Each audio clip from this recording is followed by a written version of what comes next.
Bangladesh batsmen looked like they played particularly well. How tough was it in terms of trying to eke out wickets?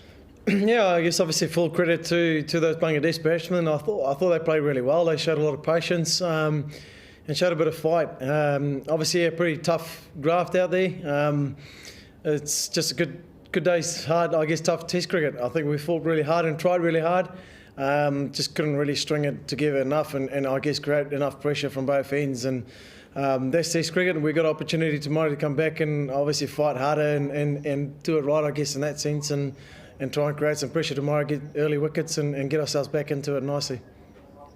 And how special for you to get back out on the pitch and playing for New Zealand in Test? I saw you warming up when we came back from lunch, just almost steam coming out of your nostrils, getting ready to go. Yeah, it's been a while since I played cricket, obviously.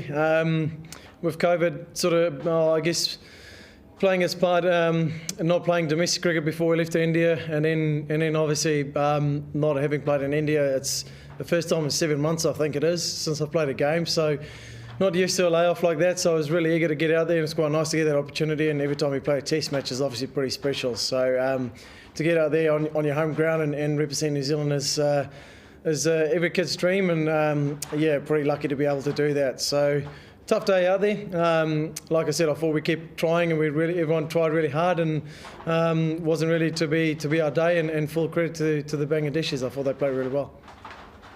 Just the final thought for me, Neil. How much do you think it will take spin as the Test progresses? Sorry, can you say that again?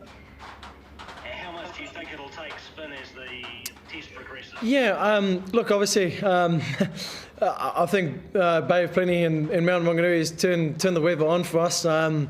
Since I've come out of isolation, being at home, it's been pretty hot and pretty windy. So normally our conditions are more semi-friendly and the wall seams around and do have a bit more green grass. I think with the hot weather around, especially the wind, it was quite windy out there today. And yesterday it dries the wicket out quite a bit, so there could be a bit more spin, but it also brings the seamers back in later in the game. The wicket can go up and down like we've seen here against Bangladesh, against Pakistan and also against England.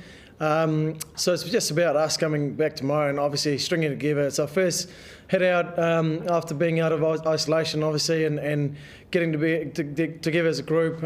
First game in New Zealand in quite some time now. So for us to come back tomorrow, play some good cricket, building that bowling partnerships, and I guess create that pressure back on him. If we put 2-3 wickets quickly on him and swing it around, anything can unfold from there. So there's still a lot of cricket left. That's why it's the beauty of Test cricket going 5 days. So yeah, the wicket might take a turn, but also will create opportunities later down the track if those cracks do come into play with the weather we've had. Over to Isam. Neil, you've normally faced Bangladeshi cricketers like Tamim or Shakib or Mushfiq mostly when you played against them. You had two young cricketers today batting for quite a while. I mean, the top three batted for more than 50 overs. Was that surprising to you, and how did you assess them as batters? Yeah, Bangladesh, whenever they've come here, has been a pretty tough opponent. They've always played well in our conditions. I think the other guys you mentioned, Shakib and all them, they play a different brand of cricket. They come out, I guess, quite aggressive and play a few more shots, so that creates opportunities as well. And that leads in that opportunities for us to obviously be able to get wickets. They're quality players, those guys that you've mentioned, and they've been around for quite some time. And the younger guys who played today played phenomenally. I thought they played quite patient. They didn't really give too many opportunities, and they sort of hung in there. They were prepared to dig in and I guess let the ball go quite a lot. And that made us having to, I guess, ask more questions and try and get wickets, which then gave them the opportunity to score. So I thought they played really well, and full credit to them. They showed a lot of patience, and I guess it's turning on to us to come and be patient and put the ball in the right area for a long period of time, and I guess us ask questions and make it really tough for them. And like I said, if we can bowl in that partnerships like we've done and pride ourselves on doing here, hopefully we can turn the pressure around. Neil, I know I'm not supposed to ask you this, but any tips for the youngsters? I mean, to play in New Zealand, or you think they were doing well out there today? This is what the blueprint should be. Well, I thought they played really well. I thought they showed a lot of patience. When the ball was there to score, they scored. And when there's anything where we look like trying to get him out or obviously get a wicket or create, I guess, opportunity. They left well and defended well. They were strong in defence, which made us having to come back and bowl more and more. So I thought they played really well. Like I said, I think with the ball, we weren't really, I guess, on as we normally are, which is understandable. It's our first game back at home for quite some time now, especially coming from India. A lot of white ball cricket, T20 cricket, all those sort of things, and coming out of isolation.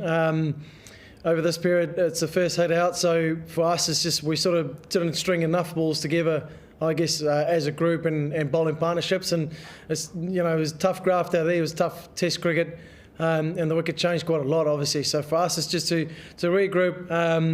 I guess we'll sit down together and talk tomorrow about how we're going to, obviously, I guess, bowl and what we're going to try and achieve and how we want to do it. But it's just we're going to have to be more patient, I guess, and ask those long questions for long periods of time and put it on to them. Neil, can we ask you about the thought process that we had over the decision not to refer the LBW against Yeah, like I said, there was quite a bit of wind out there today. It was quite windy. There was a good noise. There was a bit of a noise that sounded like an inside edge. I asked if he nicked it. The guys behind the stump said no. Two guys from my end of the stumps said they heard a noise and thought he hit it. So there was clear comms that we all sort of thought he hit it. I said if he didn't hit it, it's obviously, I thought it was dead. So that's the sort of things you got to feel around the group, and we all made that collective decision. I think it's part of the game.